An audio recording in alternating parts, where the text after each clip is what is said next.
International Day of Non-Violence. It honors Gandhi's role in India's independence movement and his teachings of non-violence and peace. For geotechnical engineers, October 2nd is celebrated as 𝗏𝗏𝗔𝗍 Day, honoring the birth of 𝗏𝗏 𝗧𝗏, the father of soil mechanics. Today is also the 100th anniversary of the book 𝗚𝗏𝗏, which was written in 1924, got published in 1925 by 𝗏𝗏 𝗧𝗏, which laid the foundation of soil mechanics and geotechnical engineering. Prior to 1924, as 𝗏𝗏 𝗧𝗏 writes in the introduction of his book, majority of the decisions in earthwork engineering was primarily based on engineering instinct and experience, which often died with the individual. It was this book who brought science to our profession of earth engineering. Today, we have assembled to celebrate this 100 years of this remarkable journey in geotechnical engineering. This milestone not only honors the pioneer work of 𝗏𝗏 𝗧𝗏, but also recognizes the advancement and contributions made by countless engineers and researchers in the field, both globally and at IIT Delhi. So let's cheers to a century of innovation and progress.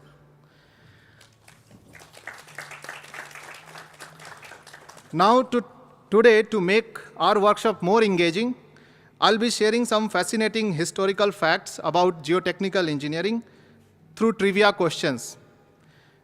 And there are some exciting prizes who answer them correctly. And I hope everyone refrains from using smartphones or internet to keep it fair and fun for all participants. Our student volunteers are spread throughout the auditorium to get your responses through the microphones.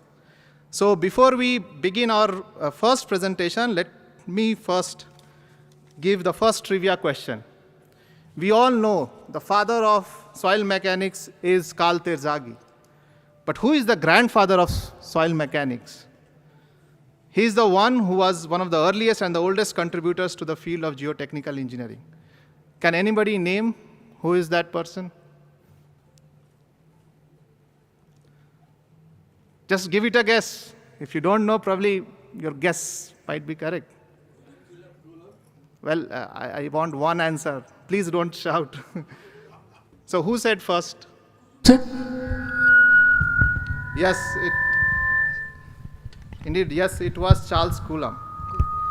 He actually served as an engineer of the king in Paris and helped in the design and construction of many structures, and that is what led to his involvement with soils.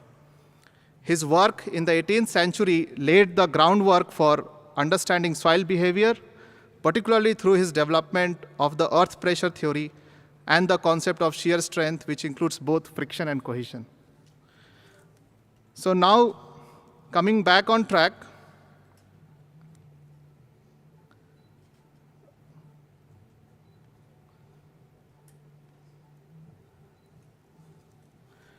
without further ado, it is my pleasure to welcome Dr. 𝗏𝗏 𝗏𝗏, honorary fellow and former president of the Indian Geotechnical Society. Needless to say, that is a very tall personality with several accolades. He will be presenting on the history of soil mechanics and geotechnical engineering. So please welcome Dr. 𝗏𝗏 𝗏𝗏.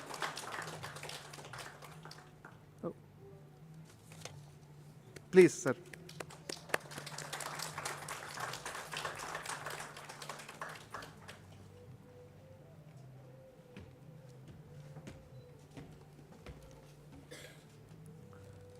You can use this pointer, it will go down. This will go down. This will make it down. This will forward. Pointer? This is the pointer. Okay. You need a mic if you are moving? Yeah, yeah. Okay. Is this okay? Yes.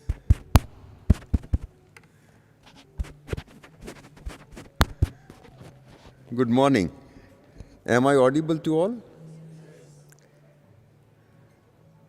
Well, let me start with a very good news for all of you. those who are born on 2nd October. I don't know how many of you were born. You know, as you...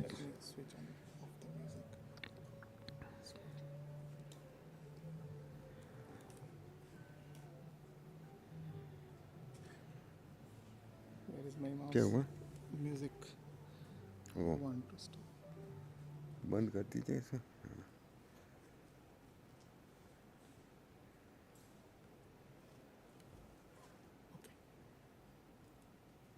Yes. You just heard that 𝗏𝗏 was born on 2nd October, and he became father of soil mechanics, modern soil mechanics. Mahatma Gandhi was born on 2nd October. He became father of the nation. And our 𝗏𝗏𝗧𝗲𝗏 was also born on 2nd October, and he became Prime Minister of India. So it's really a good news for those who were born on 2nd October. All the best to you. Now, let me begin, because the time given to me is just 30 minutes, and I try to manage an impossible task in that time. So,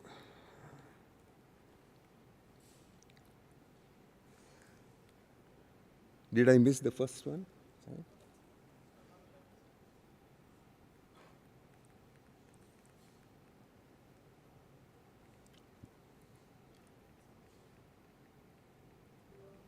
How do I go back to this? Is it auto moving or what? No, you are pressing. Yeah. This is forward. This is forward. Bottom one is forward. Going down. Oh, I see.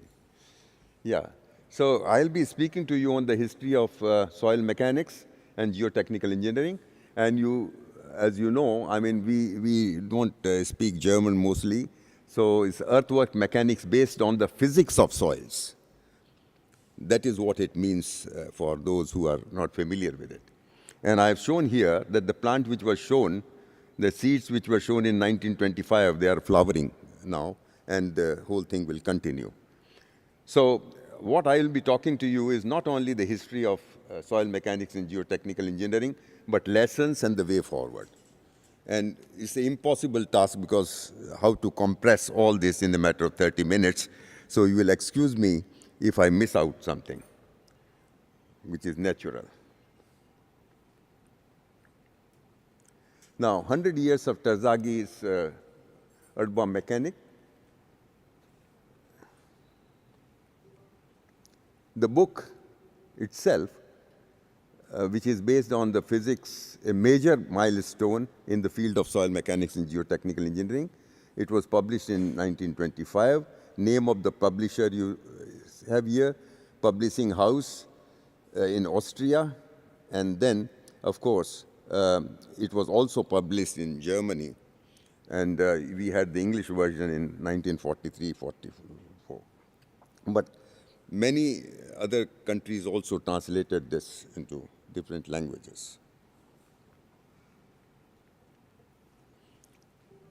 Can I operate? This takes time. I think it's very slow. It will be remembered across the globe for International Society of Soil Mechanics and Geotechnical Engineering through its conferences, seminars focused on 𝗏𝗏𝗧𝗏𝗏. So all over the world. It's not that we are doing it here. And the International Society takes a lead role in that. Then we have American Society of Civil Engineers through various events, lectures, and honor meetings. And I personally attended, many of you might have attended a number of such events that have taken place in the last 100 years. European geotechnical societies, particularly Austria, Germany, which is 𝗏𝗏𝗧𝗏𝗏's homeland, and geotechnical societies organize special events everywhere. Universities around the world, they do it, and Indian Geotechnical Society has instituted a lecture. Geotechnical group of IIT, therefore I congratulate you for thinking of it. In fact, I had attended similar 2 events in IIT Bombay. They had workshops being organized. I don't know whether they are continuing them or not.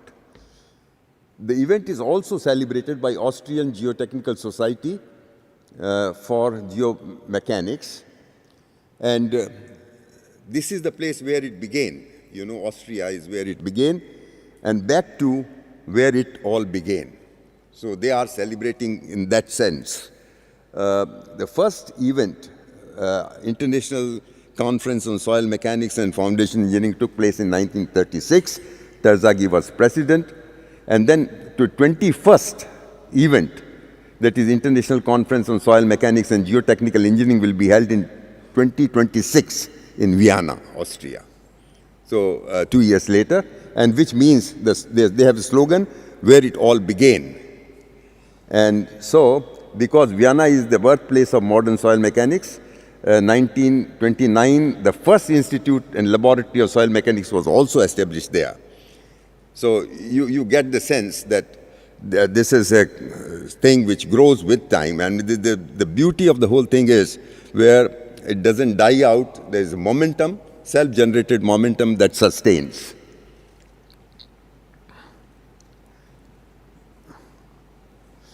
Now, interesting facts.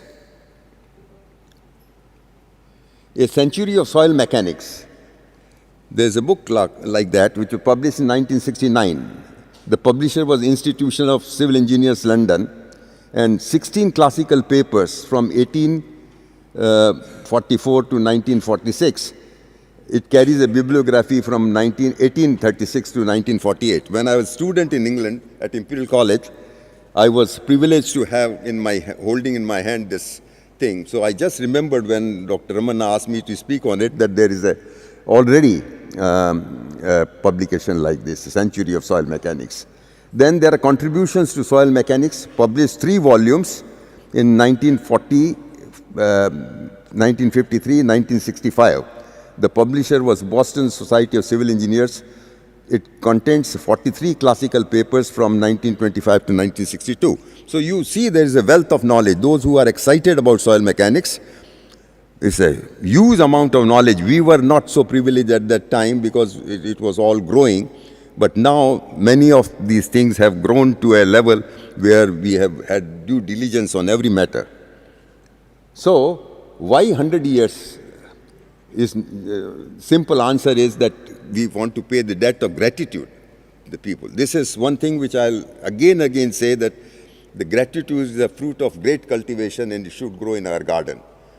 We are often so busy in our own activities that we don't have even time to pay gratitude to those from whom we have inherited this rich legacy. So this is an occasion to do that for all of you. On the pioneering contributions by engineers and builders who did wonders, thriving primarily on empirical observations and experience. Before that, you know, not that they were sitting idle.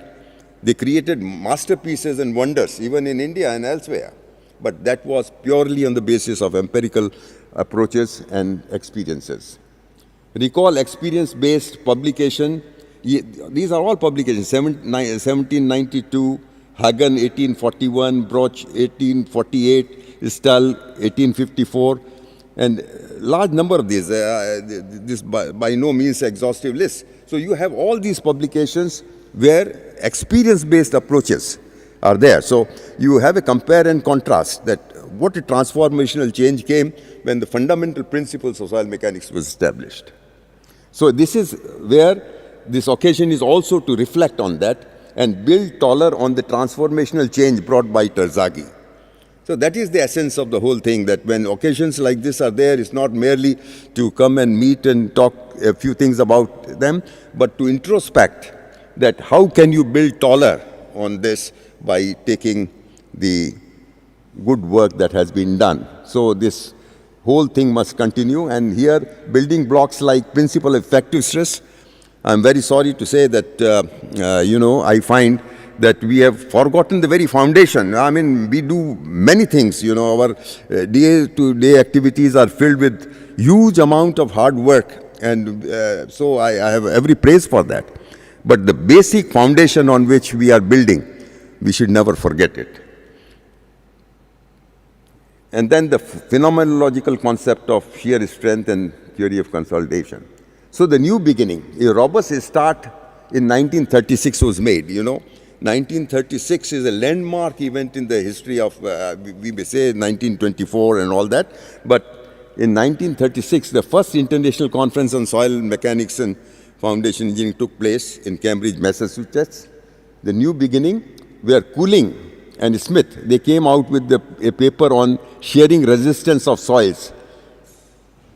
𝗏𝗏 came out with consolidation of marine clay deposits. Same year, carrying capacity of piles, improvement methods and consolidation and determination of capillary pressure. Barston's short description, all this you will find. And that is the proceedings of first conference. So in a single conference, so many papers were there, and for shortage of time, I'm not going into it. But I was fascinated when I actually went through the proceedings. And my memory fails me, but that I did in the year 1967. And I had some notes, and some of these things I have taken from my notes, classroom notes, that these are the fascinating things that happened in 1936 itself. Another one, direct measurement of internal water pressure in clay, proceedings of first. Again, international fact, 𝗏𝗏𝗏𝗏 himself said, the proceedings from the first international conference in Cambridge, these are his words, in Massachusetts in 1936, alone contained a greater amount of quantitative information regarding soils and foundation than the entire literature up to 1910. These are the words of 𝗏𝗏𝗏𝗏. 1948, we had the International Conference on Soil Mechanics and Foundation Engineering started. 1948, International Geotechnical Journal, the Geotechnique, you know, is one of the very prestigious journal we have.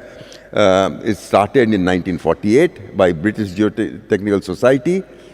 1948, Indian Society of Soil Mechanics and Foundation Engineering was established with Dr. A.N. Khosla as the president and N.D. Gulati as the honorary secretary.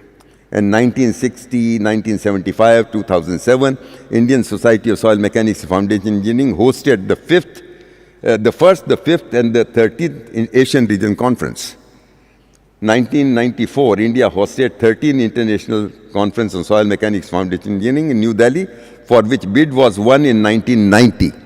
And myself and Dr. Shashi Gulati, we feel privileged to have the opportunity to have gone to Rio de Janeiro to bid for the conference, and we got it here. There's a context which I'll come to, why I'm mentioning this. And here, in 1985, R.P. Kulkarni, he came out with Indian Soil Mechanics Ancient to Medieval Period, Indian Contribution to Geotechnical Engineering, a commemorative volume released at the 11th International Conference on Soil Mechanics Foundation Engineering in San Francisco in August. So we have to learn from this, that whereas we talk about 100 years of this, what happens in this country where we are working and what kind of contributions have come from beginning. So you have the opportunity to pay gratitude, to reflect on the past work, and then contribute towards it for future. Now, Charles Augustine, this was a puzzle given to you as 1736 to 1806. He was game changer. And why I say this is when we talk about 100 years, we should not look at it in a silo, you know. This all based on the work of others. 𝗏𝗏𝗏𝗏 himself said that in 1936 it had double the knowledge was there, but it's a continuum. And we don't belittle the experiences and the kind of empirical ways in which the designs were made, because they also fed into our imagination, which led to this. So this was the 𝗏𝗏𝗏𝗏 theory. And then, of course, you have Rankine. You are all connected with soil mechanics. I don't have to go into the details of it. But then, you know, these are the ones where pioneering work was done long time back. And so, why I mention this is some of these concepts are alive even today. So it's not that they are obsolete. You get a lot of insights. You see how the progress took place and so on. So it's a kind of work that lives forever. Mohor, 1871 gave the graphical representation of a state of stress, the Mohr circle. You are very familiar with it. Busenus, the theory of stress distribution. Prandtl proposed theory of plastic equilibrium. Gelman, field and laboratory test methods, 1930. You are talking about this development of methods, and dozens of these have been developed. But do realize that at that time when they're starting from scratch, there were methods developed, and a very fascinating one. And sometimes I find that they decay in our imagination, because those methods that I saw working even in 1967 and all that, today I don't find that kind of care of detail that is there. Influence of artesian wells and all that. Those who are not very familiar with the principle of effective stress will find that many of the projects would have been misguided totally had the concept of principal stress would not be there. Otto Mohr, he left his footprints, expanded the Coulomb's work in 1773 to introduce the concept of Mohr circle. Fellenius, W, 1926. You know him by Fellini's method of, but if you talk to the people and read his works on earthwork stability calculations, it's fantastic. Even at that time, the kind of imagination that he had, cylindrical safe surfaces. And Gilboy, Soil Mechanics Research Proceedings, ASC, 1931. So they were talking about soil mechanics research in 1931. Again, you have the fundamental soil dynamics, mass dynamics, 1931, 34, 37. These are publications. And there are only to give you some example, there are others also. Rendulic, relation between void ratio and effective principal stress. This was the first fascinating paper that I happened to read when I was inducted into this fundamentals of soil mechanics. And I highly recommend that while we respect all the work that done by Terzaghi, Bishop and others, we should go into this proceedings of the first international conference where Rendulic presented his ideas. Hayfley, similarly for creep problems and for when we talk about Skempton's residual strength and all that, you find the roots of that imagination in Hayfley's work there. Rosenquist, Bishop A.W., the use of slip surface in stability analysis. Golder, state of art on floating foundation. So you see that many of these things that we are talking about in a refined way, we don't even remember where the roots lie. Atterberg limits. Now here again, I picked this because everybody talks about liquid limit, plastic limit, plasticity index and all that. But imagine 1911, where are we? Now we are 2024. He talked about Atterberg's limits, gave us the Atterberg limits. And in 1984, of course, the ASTM, all the design codes and practices and guidelines, they included this method of Atterberg's limits. ASTM came out with this, International Society of Soil Mechanics. Bureau of Standards also had that. And IES came out with this standard in 1985, methods of test for soils determination. And that's what you are using now. So you see where it came from and how transformational changes it has gone through over a period of time. I would like to tell you this, that this is not just a mention of the applications that have changed this. I'm only familiar with some of the work that I did. And when I found that all these things where Skempton was the first one who took this as a global exercise. He looked at the clays across the globe. When he talked about organic soils, he talked about this. I actually helped him in doing some tests on that. All the undrained shear strength, effective overburden pressure connected with the plasticity index across the globe. It's not just doing some tests here and there. And then all these formulations came. now here, you see Cox 1970, 𝗏𝗏𝗏 1957, and then for Indian clays, at that time I was fascinated on that and we did that. So all these are standard publications that you see. Now why I mention this is that back of the envelope calculations are also necessary, because you know best thing happens only in paradise. If you think that in a project you will only start thinking when everything is on your table and all the tests are done and all that, you are totally mistaken. The culture that I have seen is that whatever little information you have, try to keep learning. Don't close your mind, it should be open mind and all that, and then these relationships help quite a lot. So whether it's Cochin, Visakhapatnam and all that, I mentioning this because such work is totally forgotten. When new projects I come across, they don't know about what happened, they start doing all over again, they get the data, I start designing, and don't take advantage of the published material because they are not aware of it.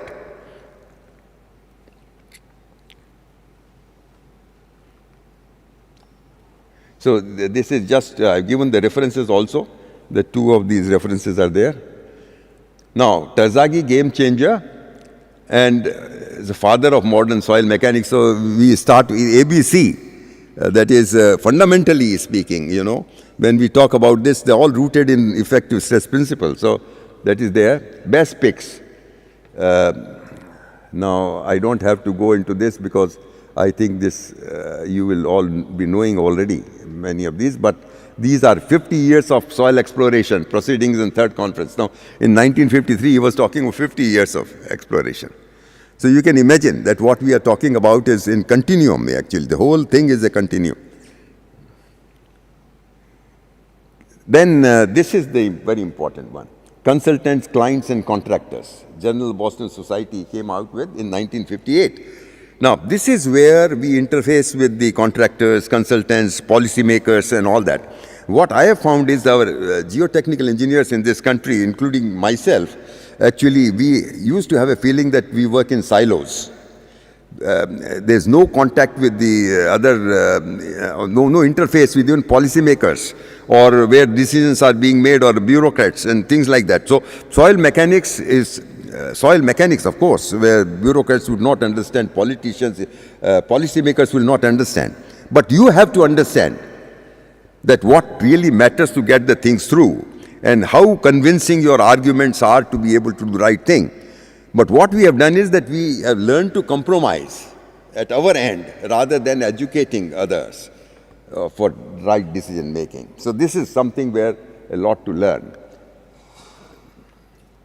He was talking already about critical height of slopes in 1936, stability of slope, natural clay, shearing resistance of saturated soils, soil mechanics, a new chapter in the engineering science, 1939, Journal of Institution of Civil Engineers, then 41, disturbed clay sampler and all that. Now, you see how much of wealth of knowledge was there at that time, and they were already thinking about it. So, how much have we added? That's the question. How much have we understood it? How much we have imbibed and carried forward? How much we have learned from the mistakes made, experience gained, and so on. It's all very vital. Terzaghi and Peck. Now, I come across many publications, but I would like to underscore a few which are like Bible to me. I mean, they were written long time back, but when you read, you get educated even today, much more than anything else. Taylor, for example, 1906 and 65, Fundamental Soil Mechanics. I can tell you that I have so far not read any book which is so beautifully written and so convincingly stated as this book. Peck, 1912 to 2008, Observational Method. We have forgotten completely, which is a highly innovative approach, and I'll talk about it later. Skempton, coefficients A and B, pore pressure and effective stress. Bishop. So these are all unforgettable, rich inheritances. evergreen, you know. Every library should have it. I don't know whether there is a fact-check kind of approach in IITs and other places where we have these things, because we are so much settled with the modern approaches, modern projects, and kind of input of information that we get from influx of information from all directions, that we tend to forget that these are the ones where they are going to influence your thinking even today. If you read 10 pages of some of these, they will be equal to 10,000 pages of other stuff that you will be reading somewhere. So I highly recommend, please have a look at these closely. Now, my personal gratitude, because I was really, I am grateful to God and to Ramanaji, where is he, that invited me, because this gives me a chance of paying my personal debt of gratitude to some of these wizards, our professional giants with whom I had the opportunity to work with and know personally about. A.W. Skempton, A.W. Bishop. No, Nick Ambracis, I don't know how many of you will know him. He was a great seismologist and earthquake engineer at Imperial College. Norbert Morgenstern, slope stability, everybody would know him. John Hutchinson, I worked directly with him. Then R.B. Peck used to visit us quite frequently. Barham also. And R.E. Gibson, yes. And Fukuoka. So the slide could take only these, but these are the ones who influenced my life a great deal. And I take the opportunity to pay my personal debt of gratitude to all of them. Arthur Casagrande, he was on my wish list, but I never could have time to meet him. He only once came, and I missed the chance. But you know, Terzaghi discussed with Casagrande his book that he has written. Very few people will know that before publication, the gentleman who worked very hard with Terzaghi was Casagrande. So impressed was Terzaghi that he asked Casagrande to serve as his research assistant on a consulting project for the US Bureau of Public Roads. During these exciting 2 years, Casagrande focused on soil classification, shear testing, and frost action in soils. In 1936, he organized the first international conference in soil mechanics. You know that, how much that appeared in that conference. It's phenomenal. I don't think that any other conferences, they have grown in volume, number of volumes, number of pages, number of papers, but content, the density of information that is there. Served as the president of the International Society in 1961, and from 61 to 65. He is a recipient of Carl Terzaghi Award presented by the American Society of Civil Engineers. And he is a violin prodigy. As a child, Terzaghi was his fellow countryman, mentor, and colleague. So, great thing. And this country should be grateful to him also, because when we started talking about measurement of pore pressures here in this country, Casagrande open standpipe piezometers, Vermaji used to do that. Then we came out with the Bishop twin piezometers, then strain gauge electrical piezometers, then vibrating wire piezometers. The whole science helped this country grow in that direction. So this is one thing where we remember him. Best picks of Casagrande again, because I was told that some students would be there, and for their benefit I have brought in here research in Atterberg's limits, that what Casagrande talked about, you know. Immediately he picked a structure of clay and importance, the determination of pre-consolidation load, shear failure in anisotropic materials, application of soil mechanics in designing building foundations. So here is the one where you see a lot of concepts that you now find they were there in 1944. Piezometers, this is one where personally I benefited the maximum from this work. And Casagrande also came out with electroosmosis, and that is in the proceedings of the second International Conference on Soil Mechanics and Geotechnical Engineering. Carl Terzaghi, his life and achievements from theory to practice. In 1960, he wrote, So those of you who are keen to know more about 𝗏𝗏𝗏𝒔𝗍, you have to go through some of these publications by those who worked with 𝗏𝗏𝗏𝒏, and they have written this. And across the globe you will find this. So this is not an easy task.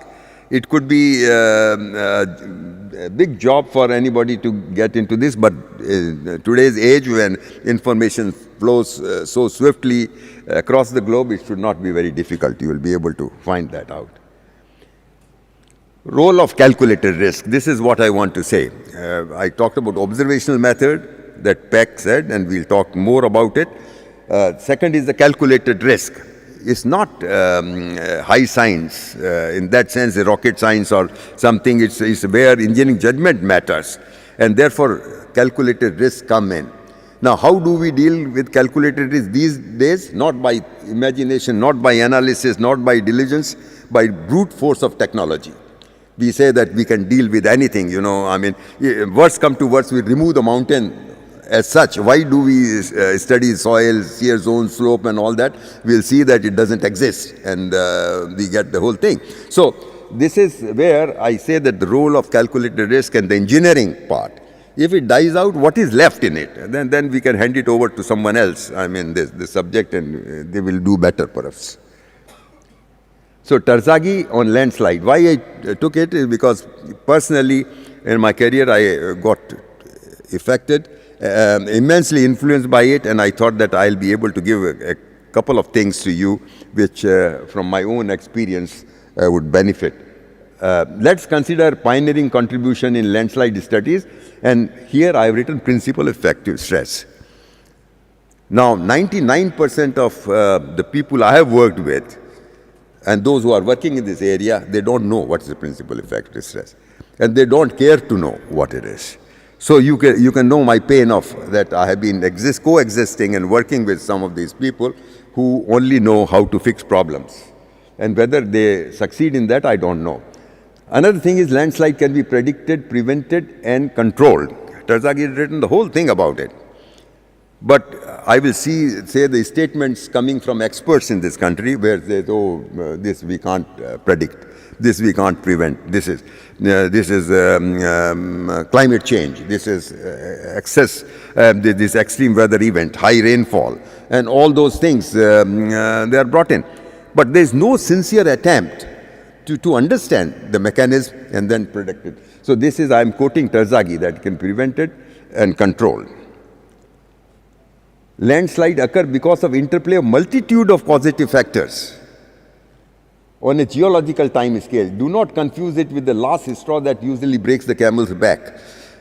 Bishop used this sentence in our teaching. He used to say, rainfall. Everybody talks about, oh, so much of heavy rain took place, and therefore last 3 days it was raining, 15 days is a Met report, and so on, and they forget multitude of other factors. And their interplay, which is at the geological time scale is talking about, we don't talk about time scale of 2 years or 3 years even. And history is not our concern at all. Scientific landslide investigation is key to the understanding of landslide. There are of great variety, they are bewildering variety. And therefore, unless you investigate and do this and you bracket all landslides as one family, closely knit and identical to one another, that would be a very big mistake. So this is what 𝗏𝗏𝗏𝗏's message was. It all started with Swedish method of slices. And in 1916, the circular surface was established by Peterson. Then Hultin developed analytical method, and Fellenius, what I mentioned to you and what textbooks convey, is extended the method of soils with both cohesion and internal friction. So it is also having its own history. Advances in slope stability, A.W. Bishop, Jambu, Morgenstern and Price. So these are the ones where you have the design softwares and all this. And let me tell you that Bishop, when he did that, at that time there were no calculators, no computers. 47 pages of handwritten calculations he had made for his thesis. So at that time, for validation, even Bishop's simplified method so much of hard work was done on that. And now with all the modern technologies, people don't even care that whose method is it. They go to a software, put some input, there's this output, and they get the printout, and that's the beautiful thing. Then everybody has applause that yes, calculations done. But what is the process? The devil is in the detail. How did you start with? What are the kind of parameters? And all this. So you get a lot of messaging from this that I've listed here. Skempton. In 1948, phi is equal to 0 stability analysis method. You know, and you find number of articles on this, number of PhDs done on that. Pore pressure coefficients, 1954, 1960, 𝗏𝗏𝗏𝗏's discovery of effective stress in theory to practice in soil mechanics. So he had reflections on that. It's not that what 𝗏𝗏𝗏𝗏 did, everybody accepted it, that they added value to it all along. Then 4th Rankine lecture, long-term stability of clay slopes, is a beautiful piece of work. Those who would like, and it influenced the Mangla Dam. You know, all the designs had to be changed because he came out with the shear strength on the slip surfaces, slide boundaries, dramatic reduction of shear strength post-peak, and so on. And so that kind of concept came in and changed the whole concept of design of railways, even in England. Stiff fissure clays. Stability of cuttings in brown London clay, 9th lecture. Now this I must say, because myself, Dr. Shamsher Prakash, we were certainly present, but maybe a couple of others were present. It was in Tokyo. And why I mention this is Skempton had the humility to say that he misreported something in his Rankine lecture.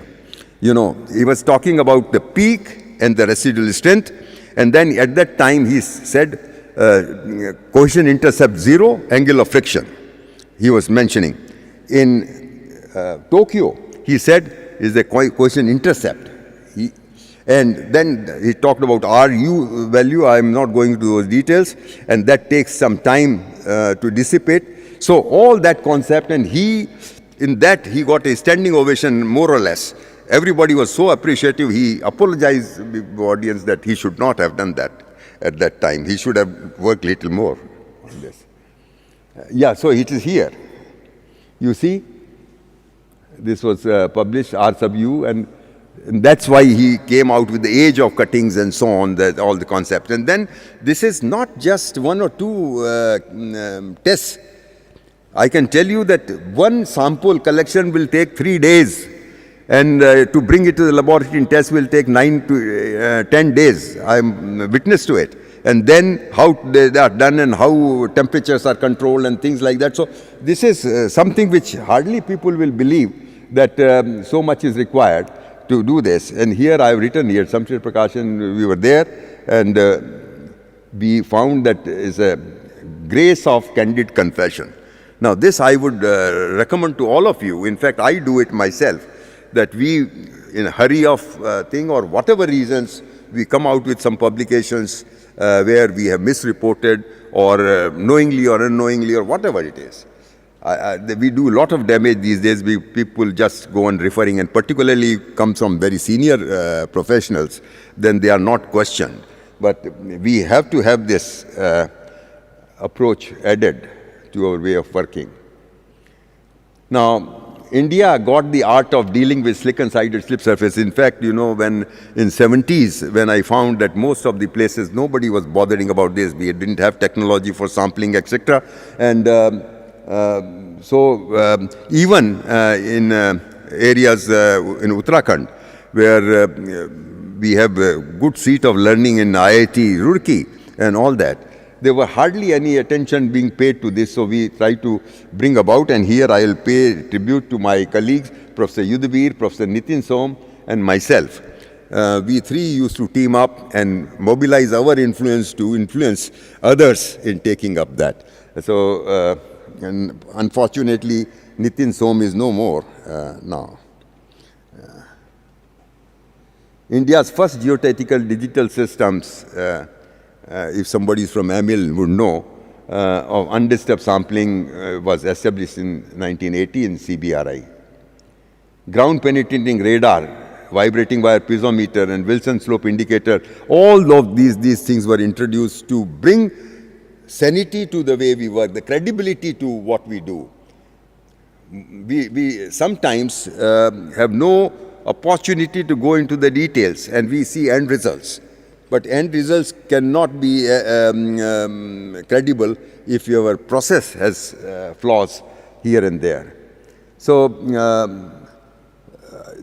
importance of stress deformation and history of soil was brought into this landslide studies, and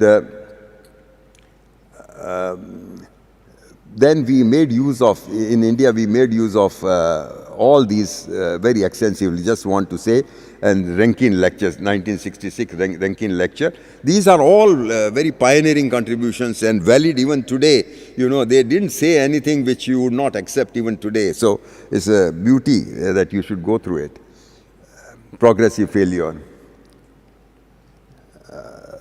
I will go fast because I have limited time. Just introduce that, and I'll mention Henkel here because he is the one who came to IIT and established triaxial testing. He is the one who actually, first myself and 𝗚𝗏 met him at IIT Bombay when I was doing my master's there. And then 𝗚𝗏 also went to Cornell to do his PhD, and Henkel was associated. And then, of course, he had linked with the Imperial College, so I used to meet him very frequently. And his book, actually, Triaxial Testing, is what influenced most of the people. Then in this country, you know, we early stages, when Shashi Gulati was here and he did some event,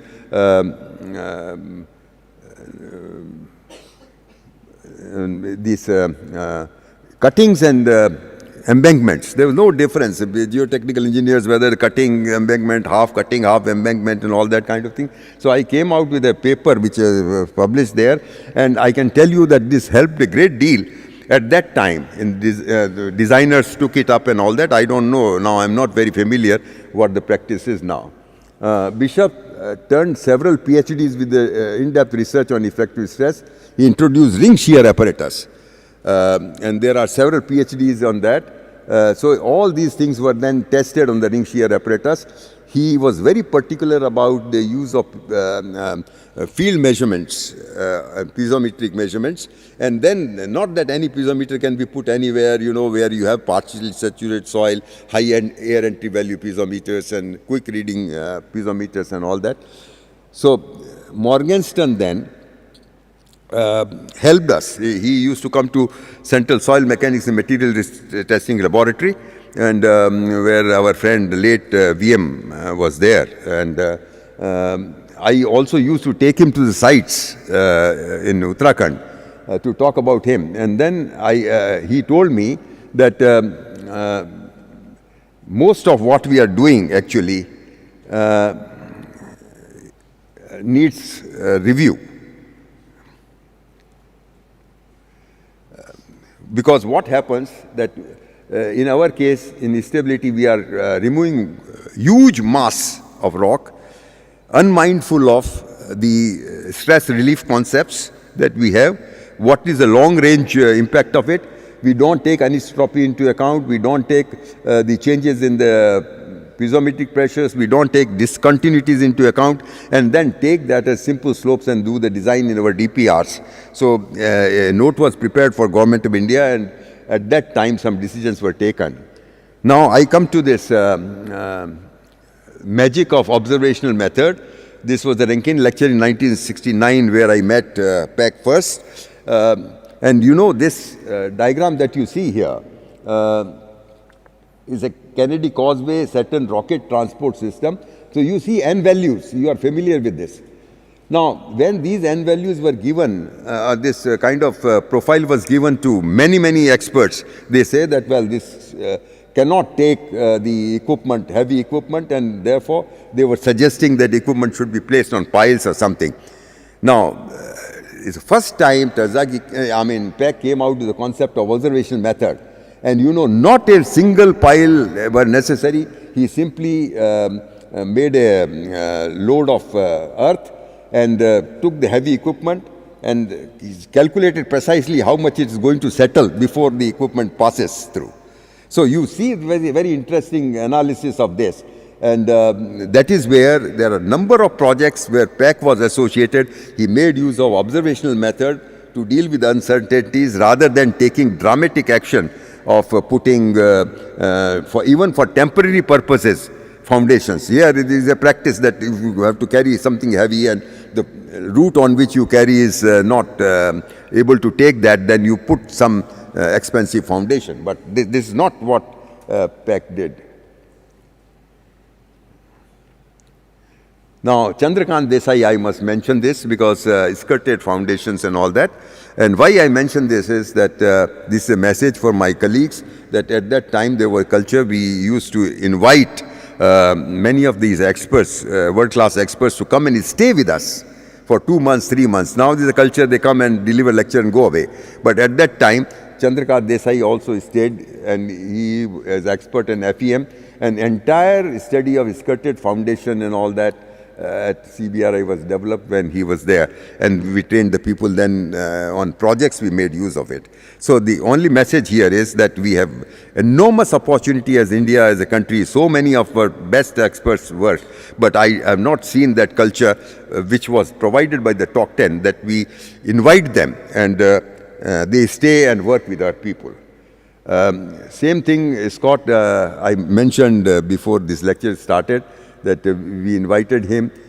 He led studies on lunar soil and all that, and visited CBRI, contributed to state-of-the-art on slope stability studies, and an international event that was there in 1980. So all these people, they have benefited us, and we have to have the gratitude for them.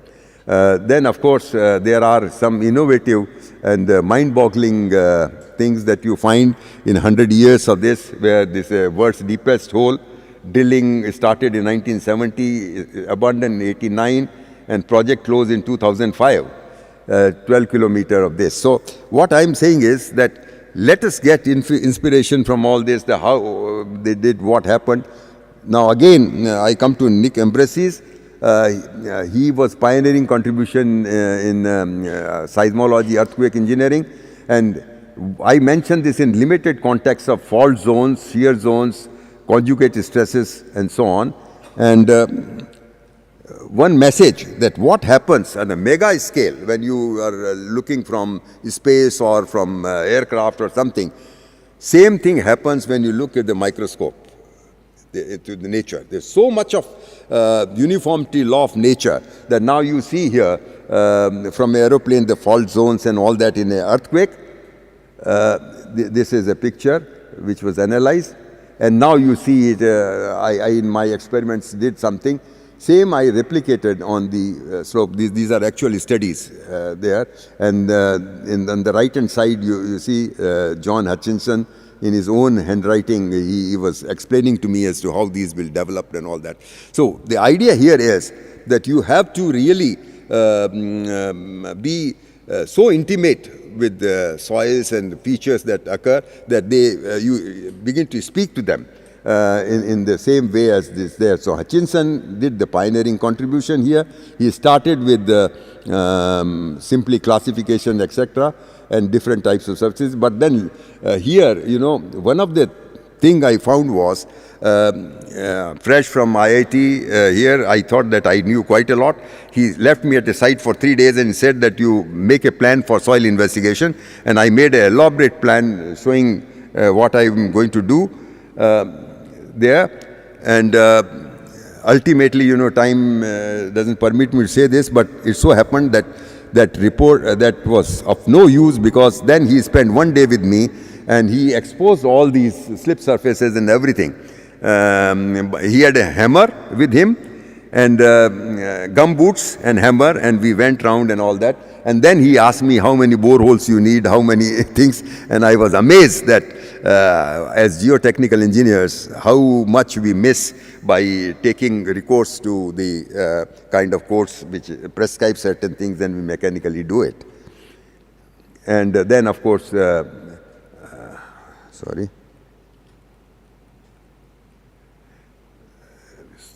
I'll come to this. This is Professor Derek Petley, perfected the art of sampling of shear zones. Now, this art is not easy by any means. And why I put this here is that Professor Derek Petley taught me this, and it used to take sometimes 3 days to collect one sample.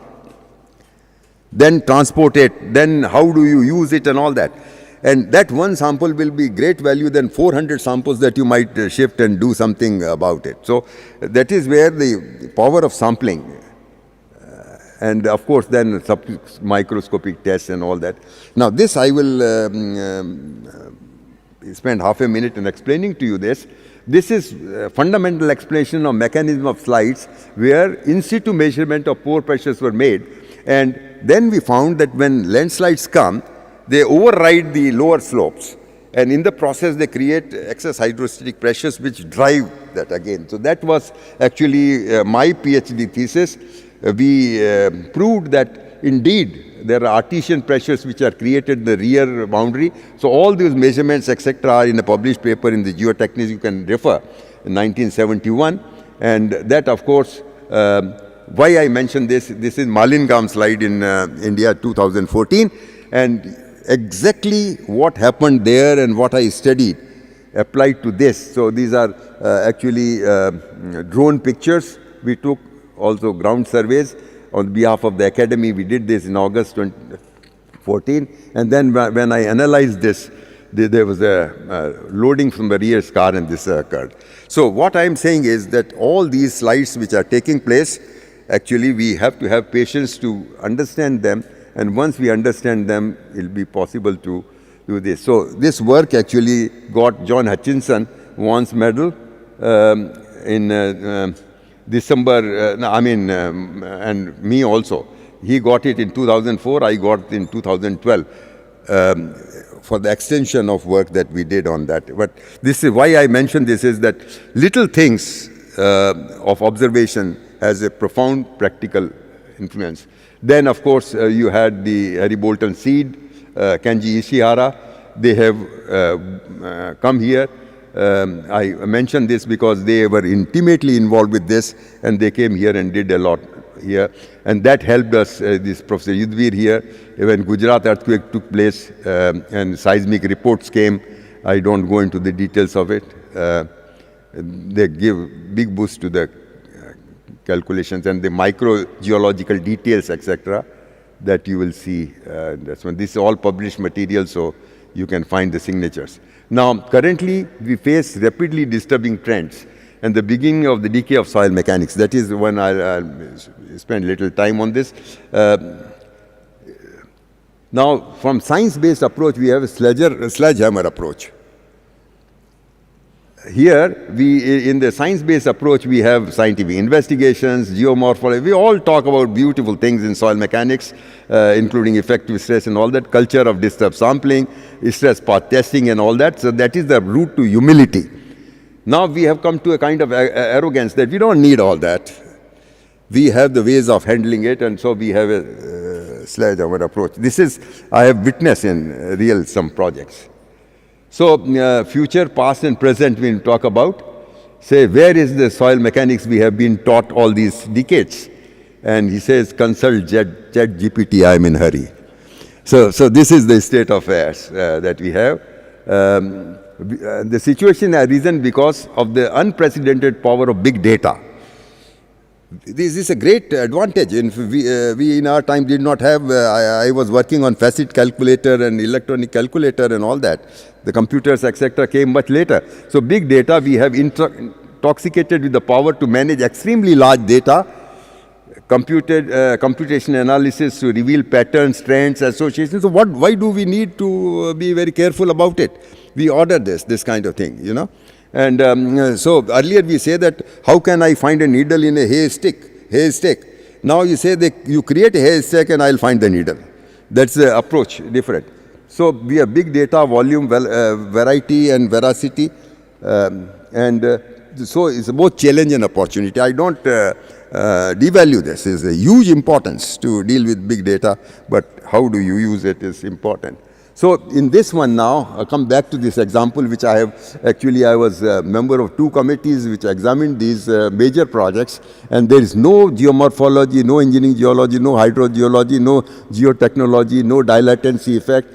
These mountains were removed, retaining walls were built, drainage were created and so on. So this is where sorry state of affairs and we have to deal with it. And why this is happening is that in site investigation, we take recourse to multiple tests. Now, depending upon who is your contractor, he will do some tests, you know, and you have a wide choice. Why the insensitivity to intra and inter method variations, invasive methods and non-invasive methods? No distinction. No, we don't discuss. I have at least been part of committees. We don't discuss which tests and all that. So long as why we continue to be mindless about use of SPT? Then we have disregard for the benefits of multiple choices.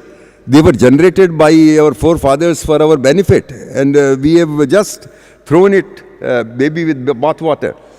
Why we pay blind to the severe limitations of different field and laboratory tests?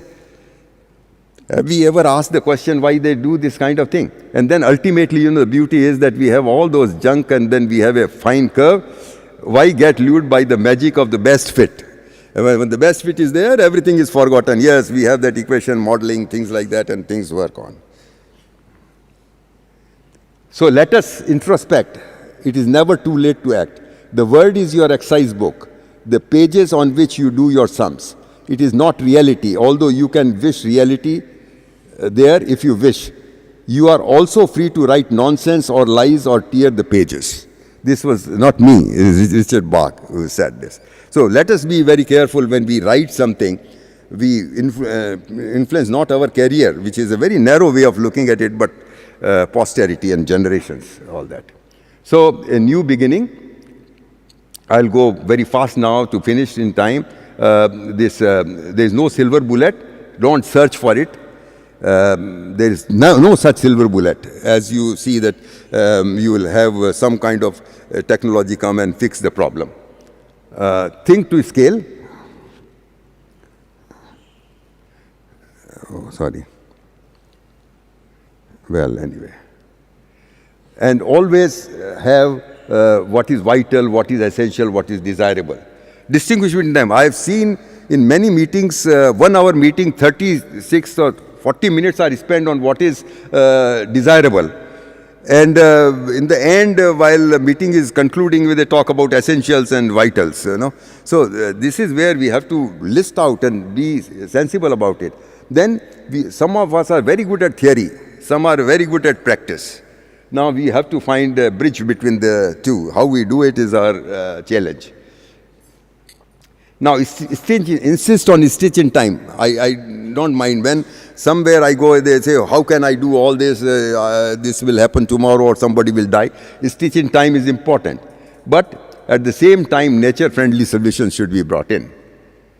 And sustainability. These are right now only in speeches, but we have to attain them.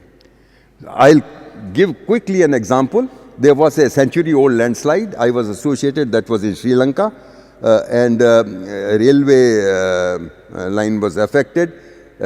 So massive landslide occurred. Everything was dislodged. And here, you know, out-of-box solutions were to be found. Professor Hutchinson, you see in my group there, coming. So land was thoroughly investigated. Global tenders were invited, while rejecting all the bids on the ground of unfriendly nature. An alternative package of nature-friendly solution was developed. It being unconventional created a vertical split between the bidding parties and experts. Professor Hutchinson, Dr. Derek Petley and Robin Chaudhary were invited by me to stand by on my side, and then we won over and we implemented the project. I'll tell you what it was. A package of control measure was implemented and landslide was permanently fixed.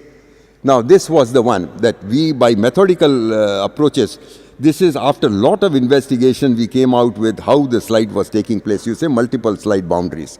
It's one of the finest example of out-of-box solution. And once we came to know the state-of-the-art investigation landslide, we had the mapping of multiple slip surfaces, instrumentation and field monitoring, then we had option A, B and C. Now, the global bids were on sledgehammer kind of thing. They didn't report that. So we came out with this. Then one of the contractor I won't mention from India, leading contractor, he had this package put in that he said he will put the railway line on the piles, and he will have anchors and all those things, and a few drains he built there. So this was one solution: piled platform, deep anchors, stone columns, drainage. Then there are some others. Time is not very, but 5, 6, all proposals were like this, that we'll do it. But whereas the problem was of drainage. You know, this is extremely poor drainage. So I came out with a solution that no retaining wall, no piles, nothing, only drainage. And then we came out with the proposal, and this was there, that deep drains, the 1 mile, 2 kilometers deep drains, and wells, all kinds of drains were designed, and then these were implemented. The drilling machine, directional drilling was used, and then the slide was brought under control. And you know, 10 years later, I used to visit it every year, and there's absolutely no problem at all. So here is an example where no drainage, now no retaining walls, nothing, but it was done. Not that every problem will be like this. But what I am saying is, nature-friendly solution should be favored. So now what happens in our country, we have to re-establish the in-depth studies on ground exposure. When such exposures are there, still they would do boreholes. You know, when metro was under construction here, so many exposures were there, nobody mapped, and 200 boreholes were done with DST funded thing. So we have a state-of-the-art report. 1979, Date and I did that, and there was a international event in Singapore where this was published. Similarly, we have to restore to the nature-friendly solutions. Now, in England, there is an example where such a beautiful mountain system was to be established. So if you cover it up, if you put anchors and things like that, all the beauty is gone.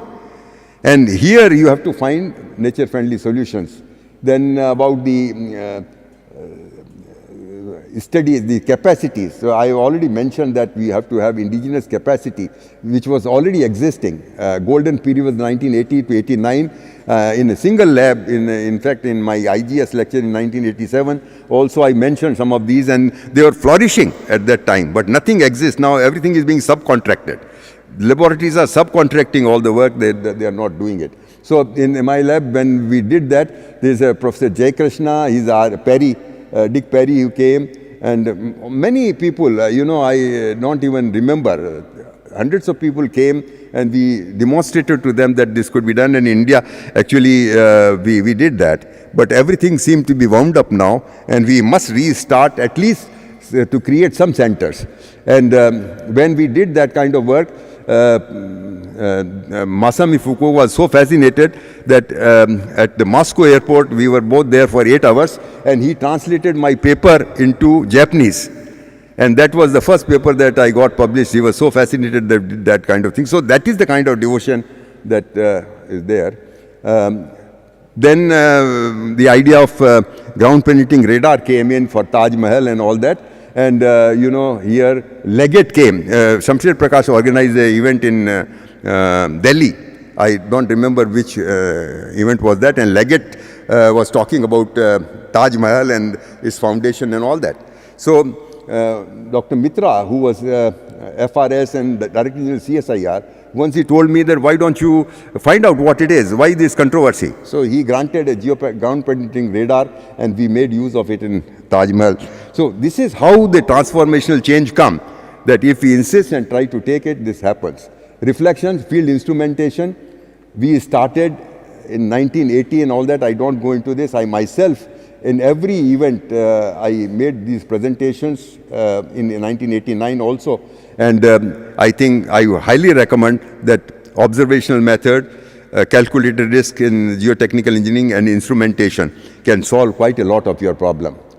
And at that time, this Professor Mehra, director of CRRI, he expected that, and then a lot of things were started. So I finally come to this, that this kid-glove approach of tampering with the problem or sledgehammer approach, give it up. There should be right size of hammer for right side of nut, and that is where you have to work on that. International inherent of rich legacy. Now we have we are to be proud that we have inherited rich legacy, and we must add value to it. So how can we do that? Talk 10, I'll give you the concept, but in New Delhi we had 13 international conference. Now in 2030, let us have 22nd international conference, here. So if you start working now, and the advantage of having an international conference for younger generation is fabulous.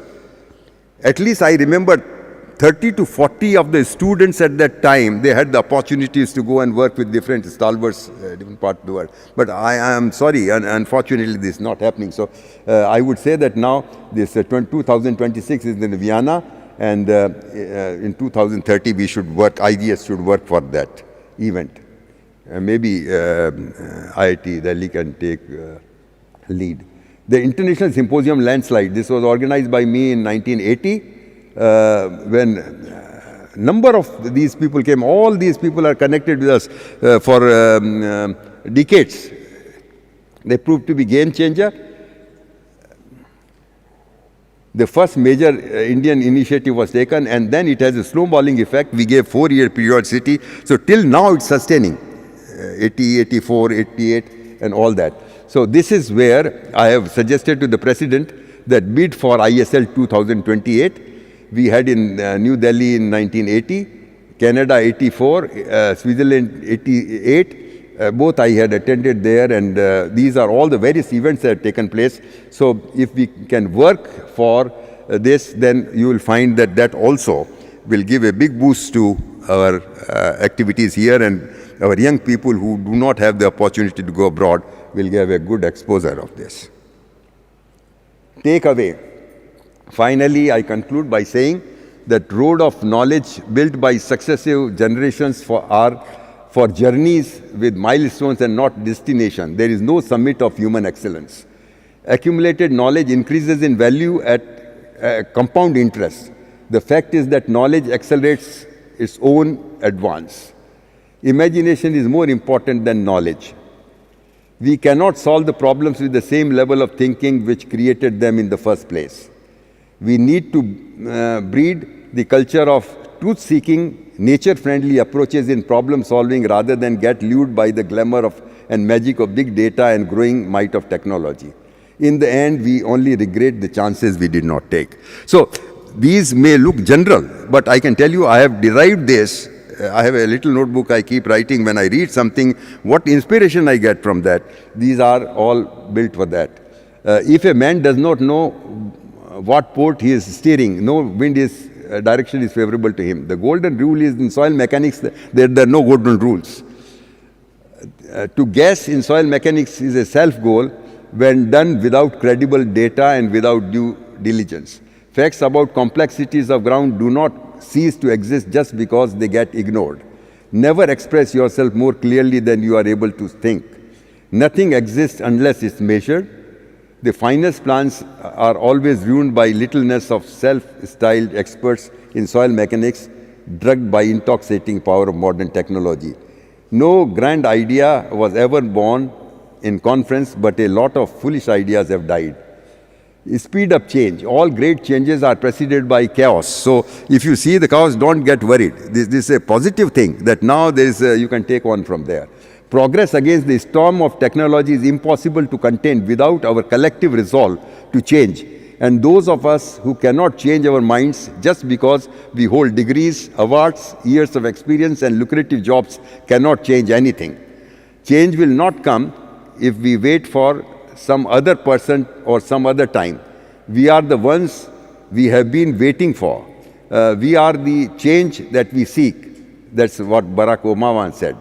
It doesn't matter how strong our opinions are. If you don't use your power of positive change, you are indeed part of the problem and not part of the solution. Finally, there is my last slide. Please forgive me. It is well nigh impossible to do justice with 100-year-long history of soil mechanics in 30 minutes. I have undertaken seemingly impossible task as a heaven-sent opportunity to pay my debt of gratitude to the pioneers who laid the strong foundation of soil mechanics. Despite having only primitive tools, they achieved remarkable feats Now, with the unparalleled advancements in soil mechanics and technology at our disposal, it is our duty to honor and uphold the core scientific principles they have passed on to us. Thank you very much.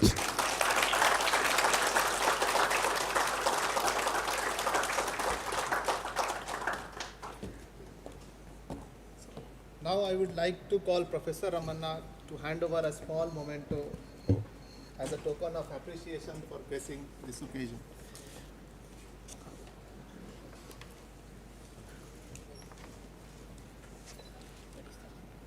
There.